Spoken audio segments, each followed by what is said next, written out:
भगवान श्रीकृष्ण हे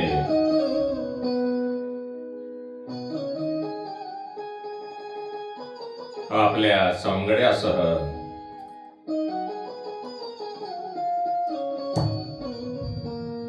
वृंदावन धामामध्ये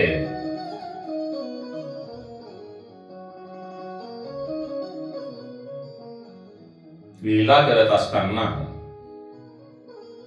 एके दिवशी श्रीकृष्ण आपल्या सवंगड्यांना घेऊन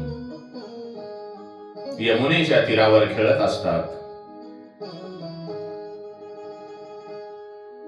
खेळ म्हटल्यानंतर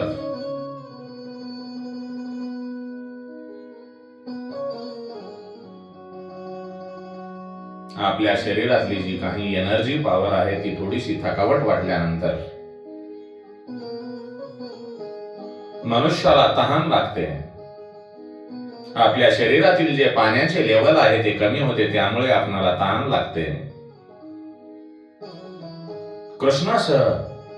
कृष्णांचे सारे सवंगडी यमुनेचे पाणी पितात, पण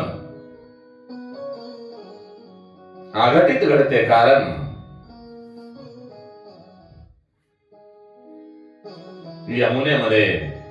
यमुनेच्या डोहामध्ये कालिया नावाचा नाग राहत असतो आणि यमुनेतील डोहामध्ये राहण्याच्या त्याच्या वास्तव्यामुळे यमुनेचे पाणी विषारी झालेले असते. बाबांनो, त्यावेळी कालिया नाग राहत होता म्हणून यमुनेचे पाणी विषारी झालेले होते. परंतु या कलियुगामध्ये त्या यमुना मातेचे पाणी, ज्या काही आपल्या इंडस्ट्रीज आहेत, त्या इंडस्ट्रीज मधून, उद्योगामधून निघणाऱ्या केमिकलच्या पाण्यामुळे आपली यमुना मैया दूषित झालेली आहे.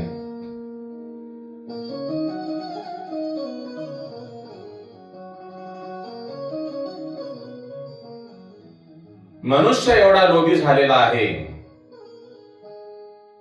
या आपल्या भारतासारख्या देशामध्ये जगाच्या मालकांनी, परमपिता परमेश्वराने अवतार कार्य घेऊन आपल्या लीला दाखवल्या. आपला जो सनातन धर्म आहे, त्या सनातन धर्माच्या काही ओळखी आहेत, सप्त नद्या आहेत, देवी आहेत, दैवता आहेत. त्यांचा मान सन्मान राखणे सनातनी म्हणून आपले कर्तव्य आहे. माझी जे काही सनातनी उद्योगपती आहेत, त्यांच्या चरणी एकच विनंती आहे की त्यांनी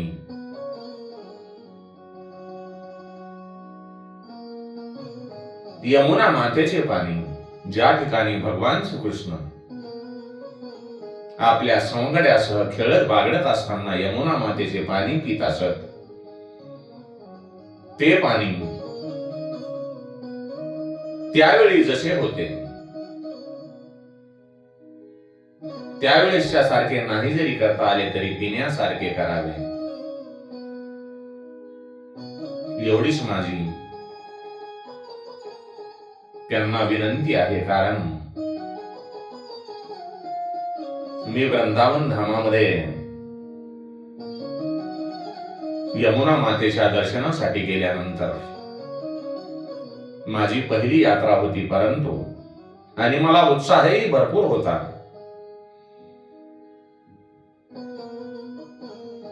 मी वृंदावन धामामध्ये जाणार, भगवान श्रीकृष्णांची भेट होणार, दर्शन घेणार, गोकुळामध्ये जाणार.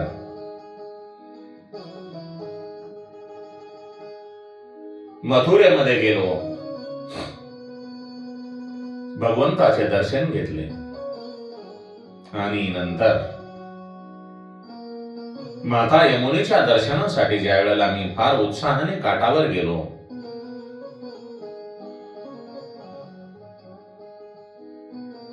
तेथील परिस्थिती पाहिली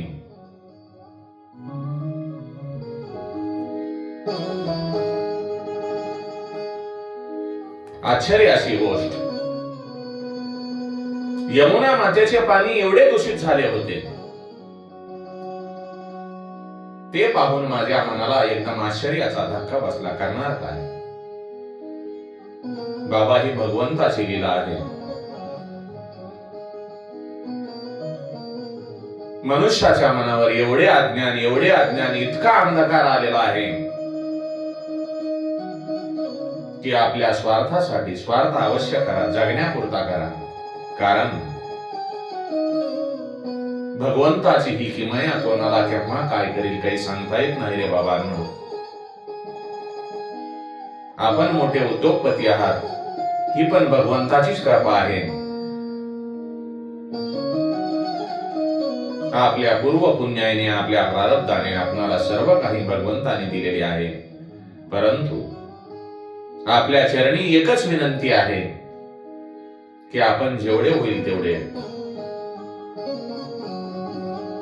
उद्योग समूहातून येणारे दूषित पाणी माता यमुनेच्या प्रवाहामध्ये न सोडता, जे कोणी भाविक भक्तगण वृंदावनामध्ये, गोकुळामध्ये दर्शनासाठी जातील आणि माता यमुनेच्या दर्शनाला गेल्यानंतर त्यांना आनंद व्हावा, असे काहीतरी करा.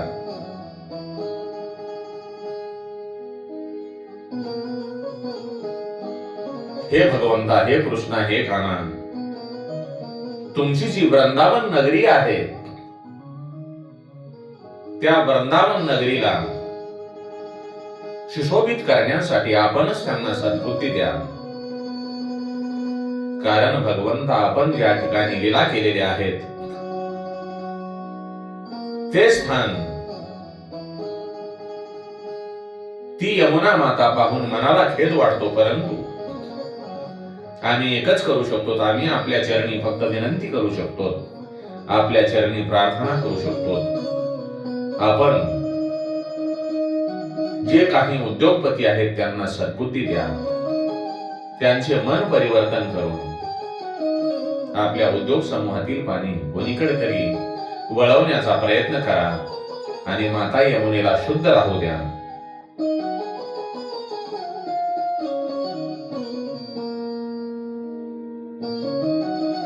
बालकृष्णांचे सवंगडी आणि श्रीकृष्ण हे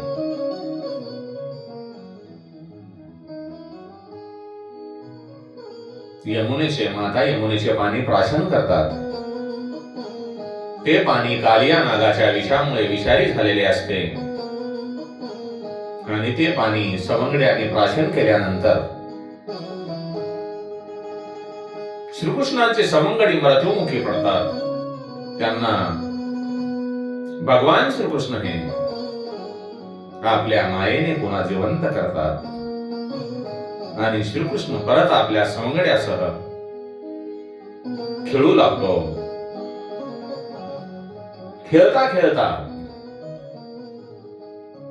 श्रीकृष्ण ठरवतो की या कालियाला काहीतरी धडा शिकवला पाहिजे.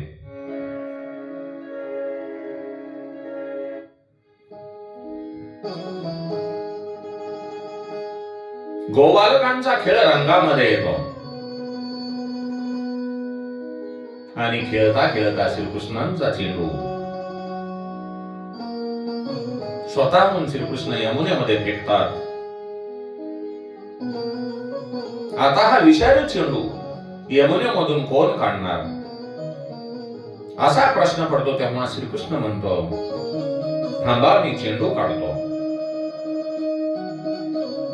श्रीकृष्ण धावत जाऊन कदंब वृक्षावर चढतो आणि यमुना नदीमध्ये उडी येतो. तेव्हा श्रीकृष्णांचे जे सवंगडी असतात, श्रीकृष्णाने यमुनेमध्ये उडी मारलेली आहे म्हणून आरडाओरड करतात. तर काही मुले वृंदावनाच्या दिशेने जातात आणि नंद यशोदेला सांगतात की कान्हाने, कृष्णाने यमुनेच्या डोहामध्ये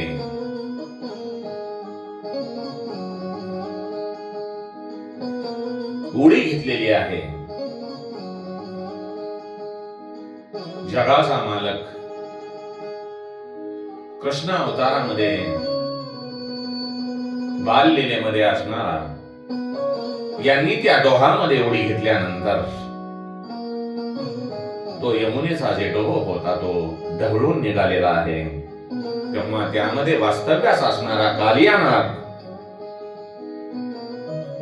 तोच बालरूपातील कृष्णावर फुटकार टाकू लागतो. साप जसा फुसकारी मारतो त्याप्रमाणे कालिया नाग कृष्णाकडे पाहून फुटकारी मारू लागला.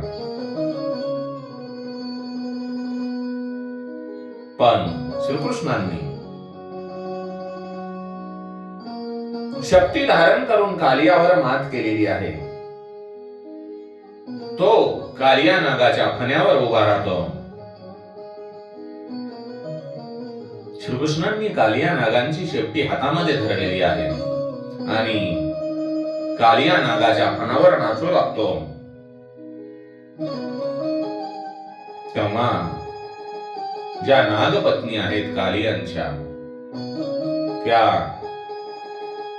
श्रीकृष्णांना शरण येतात. त्या श्रीकृष्णांची परमपिता परमेश्वराची स्तुती करू लागतात. त्या श्रीकृष्णांना म्हणतात,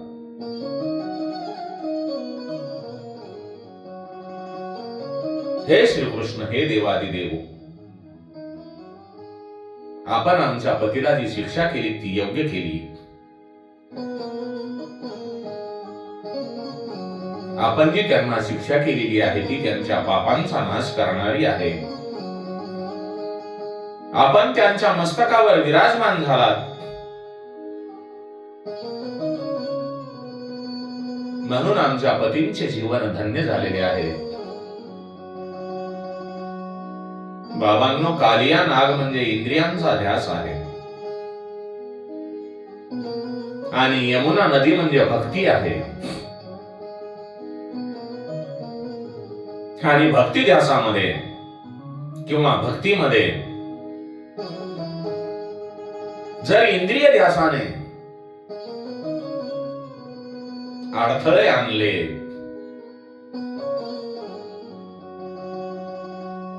तर भक्तीचा नाश होतो.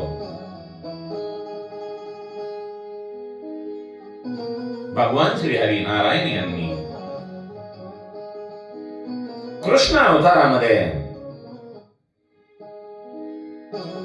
अनेक दैत्यांचे निर्दलन केले, त्यांना मारून टाकले.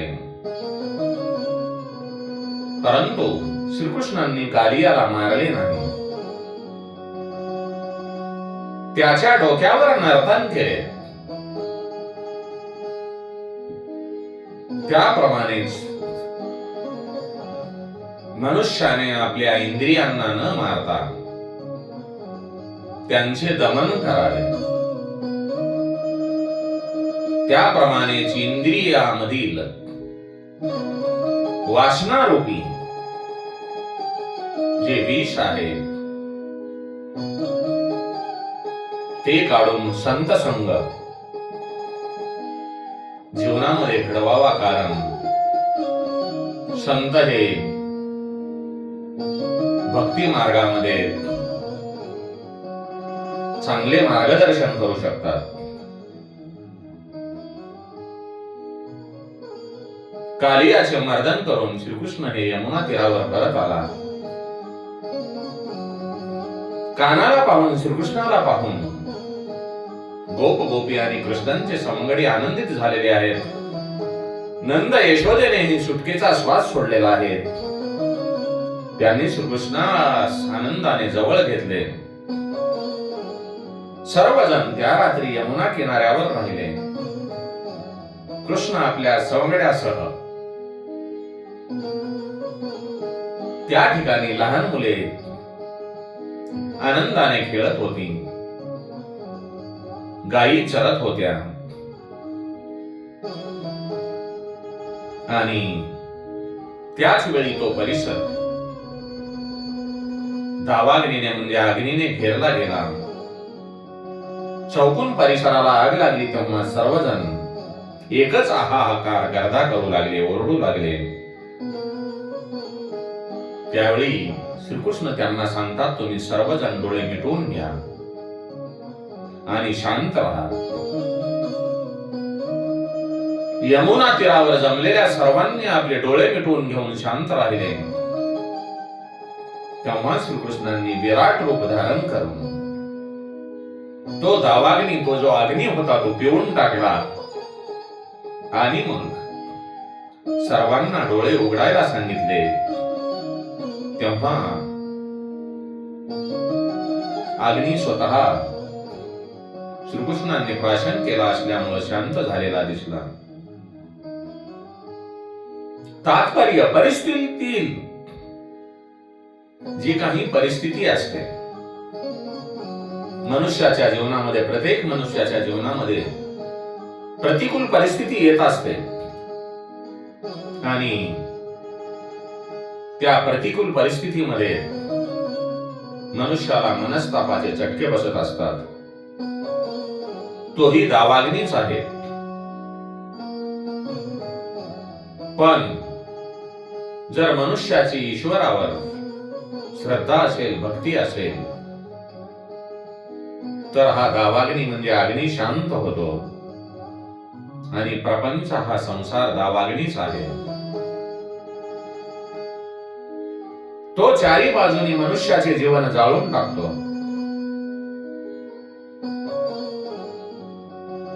वज्रवासी ज्याप्रमाणे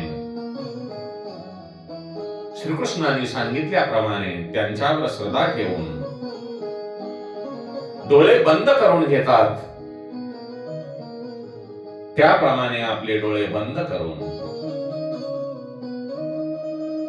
परमात्म्याचे, परमपिता परमेश्वराचे, ईश्वराचे, भगवान श्रीकृष्णांचे, प्रभू रामचंद्रांचे, देवादिदेव महादेवांचे जर आपण स्मरण केले, भक्ती केली, नाम संकीर्तन केले, तर आपले हे चारी बाजूंनी जीवन जाळून टाकणारा दावाग्नी आहे, जो अग्नी आहे, तो शांत होतो. तो आपल्या जवळ येत नाही.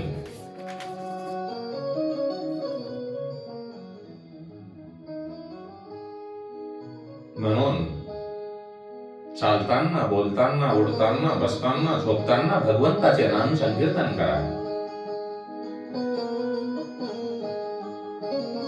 त्यामुळे आपल्यावर येणारी अनेक संकटे दूर होतील.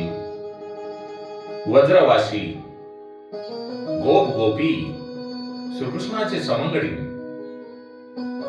हे भगवंताच्या छायेखाली असल्यामुळे त्यांच्यावर अनेक आलेली संकटे श्रीकृष्णांनी दूर केलेली आहेत. अनेक असुरांचा, राक्षसांचा नाश केला आहे. हे सर्व कानांनी श्रीकृष्णांनी फक्त 7 वर्षांचा असताना केलेले आहे.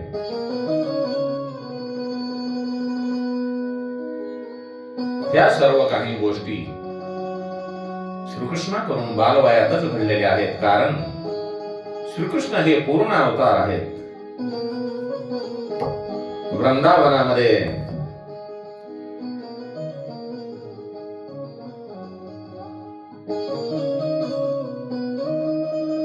कृष्णाचे खेळणे, बागडणे जणू काही सर्व वृंदावन कृष्ण लीलांनी व्यापलेले आहे. आणि कृष्णांच्या कानाच्या बासरीने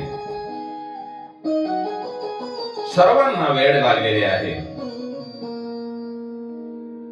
बासरींचे स्वर ऐकून गोपिका तल्लीन व्हायच्या. गाय वासरे आपली तहान भूक हरपून जात. साऱ्या वृंदावनामध्ये कृष्णांच्या बासरीची जादू भरलेली होती.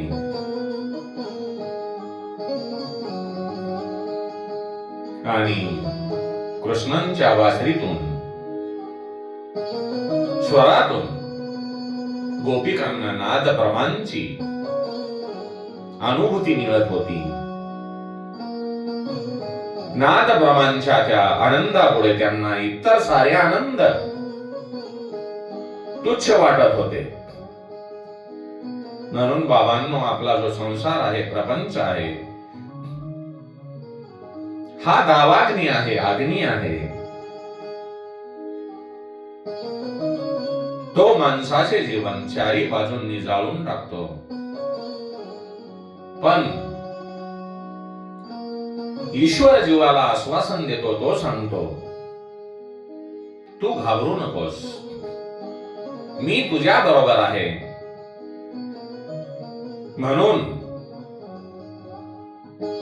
म्हणूनच जीव जर ईश्वराशी तन्मय झाला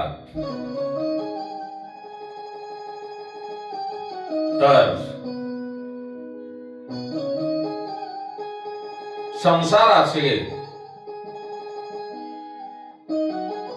जो दावाग्नी आहे, संसारामध्ये आपण रममान असताना तो संसाराचा जो दावाग्नी आहे तो भगवंताच्या नाम संकीर्तनामुळे, भगवंताचे नाम संकीर्तन केल्यामुळे दूर जातो आणि आपले जीवन सफल होते. म्हणून प्रपंच करत असताना भगवंताने सांगितलेले नाही तुम्ही प्रपंच सोडून देऊन परमार्थ करा, परंतु प्रपंच करत असताना परमार्थ करा. म्हणजे तुम्हाला जो चारी बाजूंनी जाळून टाकणारा दावाग्नी आहे तो तुमच्यापासून दूर जाईल आणि तुमचे जीवन सफल होईल. म्हणून आपण भगवंताचे नाम संकीर्तन करणे जरुरी आहे. श्री कृष्ण गोविंद हरे मुरारे, हे नाथ नारायण वासुदेवाय.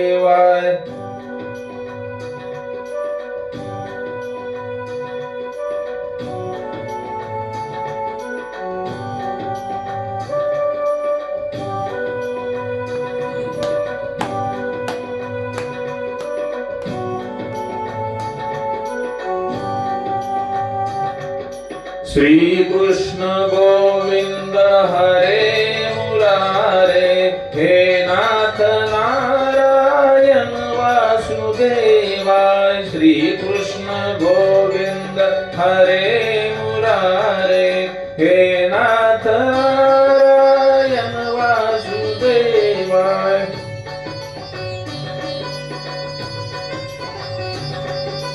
हे नाथ नारायण वासुदेवाय, हे नाथ नारायण वासुदेवाय. श्री कृष्ण गोविंद हरे मुरारे, हे नाथ नारायण वासुदेवाय, हे नाथ नारायण वासुदेवाय.